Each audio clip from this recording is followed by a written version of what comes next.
Всем доброй ночи. Прежде чем вам представлю этот алтарь и объясню, что к чему и почему, я хочу немножко так внести ясность. Дорогие друзья, когда я говорю, что настоящие практики никогда не бедствуют, что у настоящих практиков нету паники, страха остаться ни с чем, что они вполне обеспеченные люди, они не богатеют до таких масштабов, чтобы просто, невероятных, потому что силы не позволяют им богатеть настолько, чтобы они забросили это ремесло. Они должны работать полную силу всю жизнь, но всю жизнь компенсацию за вот эти все моральные пройденные трудности в жизни, они получают то, что хотят. В древние времена ведьмы точно так же, живя в селениях, как некоторые говорят, не брали плату. Неправда это. Говорю вам по примеру своей бабушки, что очень даже брали плату и вполне приличную. Только в деревнях был денежный эквивалент немножко другой. Поэтому плата бралась, скажем, дровами. Плата бралась работой, которую производили во дворе ведьмы или в хозяйстве ее. Плата бралась животными, домашним скотом, то есть курами, гусями и прочее. В нашем селе до сих пор сейчас живет, она уже старая женщина, живет женщина, которая, в принципе, очень востребована, очень известна, к ней едут со всех селений. За ее спиной много чего говорят, в лицо боятся сказать, очень боятся ее. Не буду ее называть, но все, кто живет в моем родном селе, ее хорошо знают. Она как-то покупала у одного из наших родственников, который является охотником, волчье сердце. Она сказала, что отдаст немалые деньги, просто надо достать ей волчье сердце, очень просила.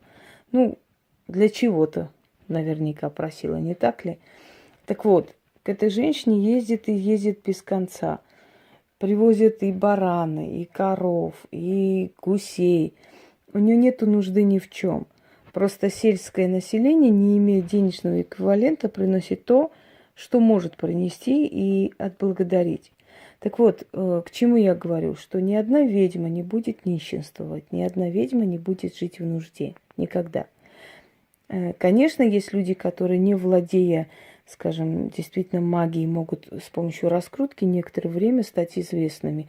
Такие случаи есть, но это кратковременная радость, и за это очень большая плата. Это очень коротко длится. Если вы вспомните того же Кашпировского, Чумака и прочих чудодейственных людей, которые якобы были просто феноменами, но почему-то вот очень быстро про них забыли, и собрав некоторое количество денег, эти люди просто исчезли из поля зрения, их уже мало кто помнит. А вот про Вангу я этого бы не сказала, не так ли? Она до конца своих дней была востребована. Когда говорят, что вот в древние времена сколько не жаль, столько получали, то есть отдавали. Дорогие друзья, каждый практик, каждая ведьма, каждый колдун сам решает эквивалент платы. Либо этот человек принимает 50 человек за оплату, кому сколько не жалко, да, и в любом случае дополняет свои запасы денег и имущества, либо этот человек решает принять несколько человек в неделю, но довести до победного конца свою работу и назначать плату. В любом случае, кем бы ни занимался, какую бы практику вы не придерживались, какой бы практики, да, если вы хорошо смотрите на картах, если вы умеете работать рунами, неважно, как вы умеете, но если у вас есть эта сила, если вы действительно востребованный человек, то наверняка к вам будут идти люди. Как говорил Сталин, хорошего врача народ прокормит. А я говорю, хорошую ведьму народ озолотит. Кроме того, дорогие друзья, поймите одну вещь, что с ведьмами вступать в войну, в конфликт бесполезно. Потому что силы всегда займут сторону того человека, который им служит, который реально им служит, который принимает людей от них, который отдает энергию, который отдает свою личную жизнь во служение этим силам. Наверняка они примут сторону этого человека. Приходит такой момент, когда ты поднимаешься до такого уровня, что ты получаешь все, что ты хочешь. И причем очень быстро. Пространство тебя слышит и исполняет. Ты получаешь все, что ты хочешь. Может, людям кажется, что они сами хотят тебе это подарить и сделать. Это их воля, их желание. На самом деле ведьма руководит этим всем. Она сама это делает. Все, что происходит в жизни ведьмы, это с ее подачи, это с ее желания. Без ее желания ничего не происходит. Даже плохое, которое происходит, якобы, как всем кажется, оборачивается в хорошую сторону, в плюс, в ее пользу, в ее копилку. Так вот, если вы хотите получить украшения, вы их получаете. Есть определенный заговор. Если вы хотите защиту, вы получаете. Если вы хотите деньги, вы получаете. Вы получаете все, что вы хотите. Одно условие – верное служение этим силам до конца своих дней. И дальше ваше поколение и ваши дети, правнуки будут точно так же в почете, в обеспечении и прочее, прочее. Конечно, мы очень многое отдаем, это нелегко и непросто. Но в любом случае мы всегда будем получать то, что хотим. Именно потому, что у ведьмы есть свои секреты и тайны, через которые она тянет к себе и народ, и дары, и благодарность, и все, что ей нужно. Дорогие друзья, поэтому, когда говорят услуги, я 100 раз говорю, мы не служим никому, нам служат все служат нам. Мы сами руководим этим процессом. Человеку может показаться, что ты лучшая на свете, но человек в жизни не будет знать, что он оморочен только что тобой. Понимаете? Я не буду раскрывать секреты, но практики эти секреты знают. И они могут понравиться любому человеку. Любому человеку. И любой человек выполнит их желание, их волю, подумав, что это он сам так хочет, он сам так желает. Так вот, еще один секрет, еще одну работу я дарю практикам, еще один ритуал. Я как-то дарила вам обращение к лесным богам. Я говорила, что они любители кутежей, они любители толпы, и они собирают народ. Вы можете провести это для тех людей, которые к вам обращаются, да, или для себя. Созвать толпу, новые знакомства, новых людей и прочее, прочее. В данный момент я вам дарю ритуал, уважаемые практики, и те, которые смотрят на картах, и те, которые, у всех свое направление, да. У вас всегда будет толпа народу и просителей вашей помощи, если вы будете проводить этот ритуал. Проведите это, как только чувствуете, что это поток людей чуть-чуть уменьшается. У нас тоже бывают блоки, мы тоже отдаем много энергии, у нас тоже ослабляется жизненная энергия, энергия денег, естественно, что мы разных людей принимаем, это понятное дело, так что нам тоже надо обновлять все время энергию денег. Но первый показатель того, что ведьма востребована, это то, что она живет в достатке. Как бы кто ни говорил и ни думал. Первый показатель. Мы своим примером должны показывать, что магия работает, она приводит нас к удаче, она приводит нас к богатству и к желаемому. Если мы будем сидеть в порванном халате и говорить о богатстве, то кто нам поверит, что возможно через магию притянуть богатство или деньги, или дары, или все, что я хочу, правда?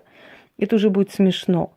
Так вот, дорогие друзья, бог Керн, Кернуниос, Церн, у него несколько обозначений, но он вообще в переводе это бог кельтов, в переводе означает рогатый бог. Его культ был настолько распространен, что даже римляне изображали его в виде зеленого человека, в виде божества в своих древних храмах. И даже на христианских храмах это изображение есть до сих пор. Так вот, Кернун, собственно говоря, образ его и остался, и образ сатаны, который рогатый и прочее, прочее, как раз взят с него.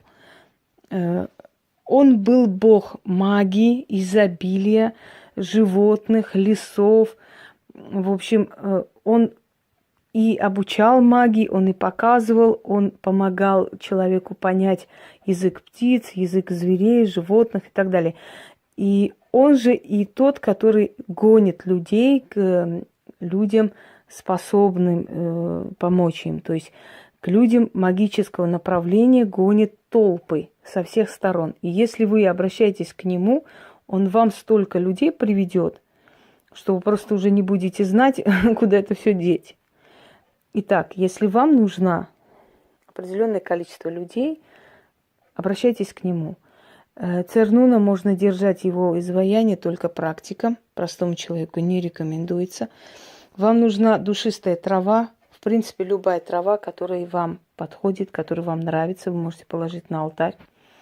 Разноцветные свечи постарайтесь найти, потому что это символ пестроты, символ леса, символ всех цветов природы и прочее. И благовония.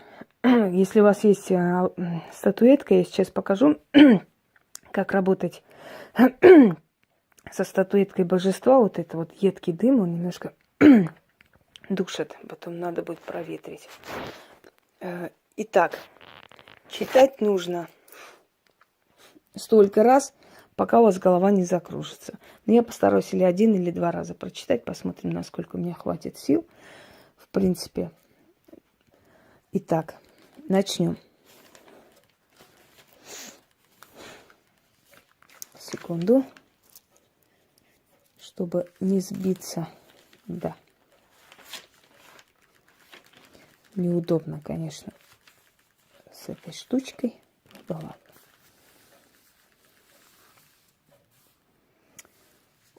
Окернунос, ты можешь мне помочь? Внемли моей просьбы. Помоги мне сейчас. Я приветствую тебя, рогатый бог. Бог изобилия и щедрости. Ты владеешь толпами. Ты знаток магии. И я к тебе обращаюсь. Кто ищет помощь магии, направь их ко мне. Кто ищет предсказания, направь их ко мне. Кто ищет спасения, направь их ко мне. Гони ко мне толпу просящих помощи, приносящих мне прибыль, дары мне вручающих. С юга, с запада, с востока, с севера направь мне толпы, просящих моей помощи. О Кернунос, внемли и исполни мою просьбу. Да направится ко мне толпа просящих моей помощи, да исполнит Кернунос мою просьбу. Заклинаю. Берите благовоние или там душистую траву, вот так проводите и говорите: «О Кернуна, сгони с запада, с севера, с юга, с востока толпу просящих моей помощи.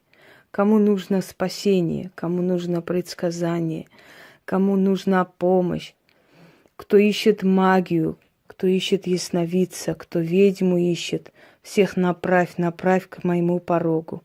О Кернунос, гони толпу просящих моей помощи. Да придут они с прибылью для меня, с дарами для меня, с благодарностью, а я с тобою поделюсь. Да будет сказанное мною, услышано тобою и исполнено. Заклинаю, заклинаю, заклинаю». Проведите вот руками по огню свечей. Еще раз говорите: внемли моей просьбе, а я с тобою поделюсь. Внемли моей просьбе, а я с тобою поделюсь. Внемли моей просьбе, а я с тобою поделюсь. Да будет слово мое услышано тобою и исполнено. Заклинаю, заклинаю, заклинаю. Итак, когда у вас начнется поток людей, постарайтесь с каждой платой что-то ему оставить. Ну, например, купите благовоние или зажгите свечу, благодарите. В любом случае нужно замечать нужно ту помощь, которую он оказал. То есть благодарить его за эту помощь. И каждый раз обращайтесь к нему, когда вам нужна просто толпа людей. Вот вам нужно это сейчас, вы готовы работать, у вас много энергии. Иногда энергия, которая внутри нас, начинает нас жрать просто-напросто, и нам нужно куда-то это использовать. Вы провели, у вас идут люди, все. Устали, можете отдохнуть, потом снова провели.